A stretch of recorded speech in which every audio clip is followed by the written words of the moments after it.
Hi, my name is Portia Crawford, and I'll be speaking to you guys about residential hazards. The three residential hazards I chose were radon, indoor particulate matter, or PM, and mold. We'll be discussing some characteristics, where do they come from, and ways that we are exposed, as well as why is this important to us and who's the most at risk. How does this affect Arkansans? What are some short-term and long-term health effects? And with having all this knowledge, we want to know, does the government regulate or set any standards in regards to these hazards and ways to remedy the situation once we know that we've been exposed? I'm going to wrap it up with a take-home message. So starting with radon, it is a radioactive gas that is colorless, odorless, and tasteless. It is naturally occurring due to the decay of uranium in the Earth's crust. And so the rock and soil of the Earth is the underlying source. However, you do have water supplies there are in the ground as well as natural gas that can have trace amounts of radon. And then the building materials refer more so to our homes and offices that are erected. This can lead to cracks over time in the foundation and walls that allows that radon that's in the atmosphere or that comes up from the ground to seep into our homes. And I found it extremely important to note here that radon levels tend to be higher indoor than they are outdoor, especially for newer construction homes, because they're missing the natural ventilation due to them trying to be more energy efficient when they built them. Routes of exposure include inhalation and ingestion.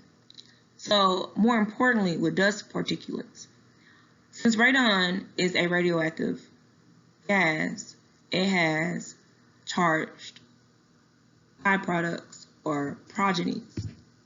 These progenies attach to these dust particulates and we breathe these dust particulates in. With water releases, that's basically when you wash your hands or take a shower, flush the toilet, or wash clothes and you draw them out. And ingestion, that refers back to those traces amount of water that we may ingest, particularly for those people who have private wells. So let's talk about some important factors or why is this significant. So our children tend to be most at risk. Their body systems are not as developed as ours, so what isn't toxic to us may be toxic to them. People who tend to stay at home and never really get a fresh breath of air, and they may have high levels of radon in their homes. People who smoke, think about the tobacco smoke as the dust particulates that I mentioned. Those same charged progenies can attach to the tobacco smoke. And tobacco and radon, or should I say smoke, have a synergistic effect with one another. And then people who work in mines and excavators, these people work in the earth's bedrock and below ground level, which exposes them to the higher levels of radon in the earth.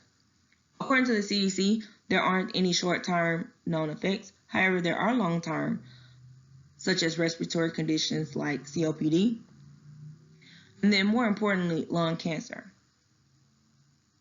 21,000 deaths per year are related to radon-based lung cancer, and 2,900 of those people never smoked. So just imagine those synergistic effects with smoking and radon. Here is a map of Arkansans, or the map of Arkansas, and where we live. Overall, Arkansas is doing pretty well as a state. However, those areas that are in orange have a higher level of radon exposure than the areas in yellow. So some of the goals that we have been set by the nation, although there are no federal regulations governing the acceptable radon levels for indoors. The Indoor Radon Abatement Act of 1988 has a national goal of 0.4 becquerels per liter. And that basically comes from the outside level. We want the outside and the inside level to be roughly the same without exceeding 4 becquerels per liter. As far as mitigating or trying to remedy the situation once you find out that you have been exposed to radon, you want to continue to test, and radon kits are fairly affordable. Once you do that, it'll be best to hire a qualified contractor because that person may have to do a technique that is more invasive and expensive. But in the meantime, you can always seal those cracks in your foundation and your floor. You can also pressurize your room or house by installing a really big fan to get the airflow going. And then natural ventilation by opening up a window. And this picture just illustrates ways that radon can enter into your home. Moving on to indoor particulate matter, or PM. It is a mix of liquid droplets and solid particles found in the air. It's also known as respirable particles, and it can come from dust, soot, or smoke that is visible, and also can be seen under the microscope. Sources from this come from cooking, smoking, and burning candles. The primary route of exposure here is inhalation, and based on the size of that particulate matter is where that matter may lodge. So it can lodge in the throat, it can lodge in the trachea, the lungs, and even the alveoli, which is where carbon dioxide and oxygen exchange happens. This is important, especially to those people who have existing respiratory issues and heart diseases, our kids, as mentioned before, with their developing bodies, and our elderly population. Short-term effects are irritation to the eyes, nose, and throat, so it can have itchy eyes and sneezing, shortness of breath. And more long-term effects deal with aggravating those disease systems in people that may suffer from asthma, bronchitis, or heart disease and cardiovascular diseases. That can lead to premature death in those people. Here's a picture of basically how these PMs are monitored. So the Arkansas Department of Environmental Quality monitors every hour in every city, even on certain streets, the particulate matter. They color code them based on levels that are low to high. The darker the color, the more hazardous the PM is. Goals that are in place are standards. The EPA definitely regulates inhalable particles, and those inhalable particles are 10 microns or smaller. Those fine particles are 25 microns or smaller, but those that are bigger than that are not regulated. And as mentioned before, the expectation that's outside is the same that's indoors. Mitigation techniques in order to help remedy those or prevent those health effects from happening is by having a trained professional come into your home to check. Keeping your filters changed regularly. When I say regularly, I mean by the manufacturer standard. Avoid the use of unvented appliances. But if you have to use something that's unvented, follow the manufacturer instructions when it comes to trying to vent them. You also want to use your exhaust fans whenever you cook and use the appropriate wood for your fireplaces or stove. And then the EPA also has programs that are in place that allow you to check your air quality where you live. So you can always review that, as well as safe wood burning practices. Here's just a picture to demonstrate what the particulate matter is compared to, say, your strand of hair. It's 30 times smaller. Moving on to something more biologic. We touch on a lot of chemical-based things. Let's go on to biologic. So mold. It is a fungus of tiny spores. It can be black, white, or green. But it's not to be confused with mildew. And that's one of the biggest things people like to use that interchangeably. With mildew, it's not as invasive and troublesome. And you mainly find mildew on bathroom tile in moist areas. Mold can also smell, but that tends to be the more volatile ones, and it can be released in the air. So if you ever heard of black mold, toxic mold, that's the more volatile one. Sources include food, walls, ceilings, carpets, but the biggest thing here is damp, moist, and warm areas. Anything that's damp, moist, and warm induces the growth. And exposure here can be ingesting because there are spores that can land on your food, inhalation by breathing in those spores, and then skin contact.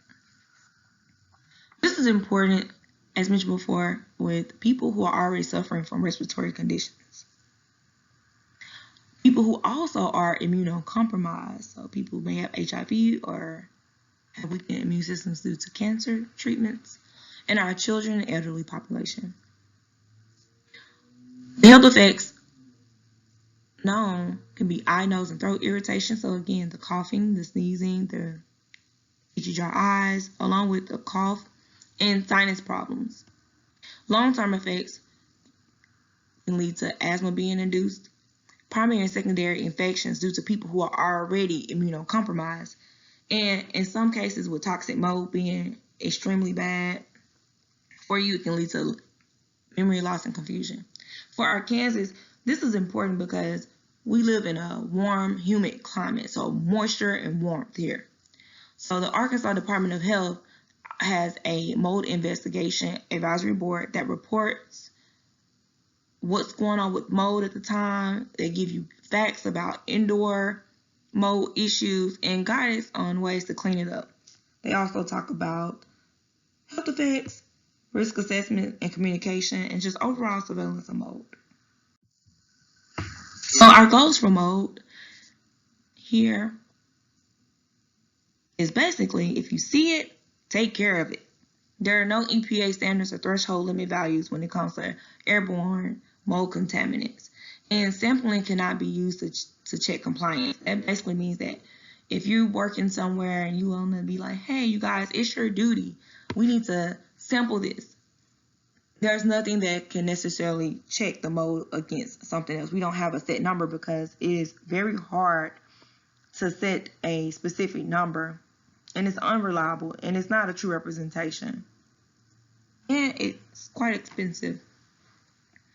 But when you see some mold, the best thing to do is to wash it off with a solution. And I say solution because some people like detergent, some people like to use bleach, but make sure whatever you do that the surface is completely dry. And you want to fix any leaks or seepage, any moisture around windows. You want to take care of that. Control your humidity.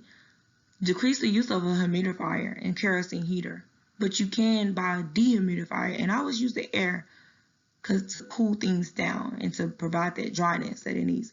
And pay especially attention to your carpets. So what's the take-home message? Basically, with Radon, testing is crucial because it is odorless and it's tasteless and it's colorless.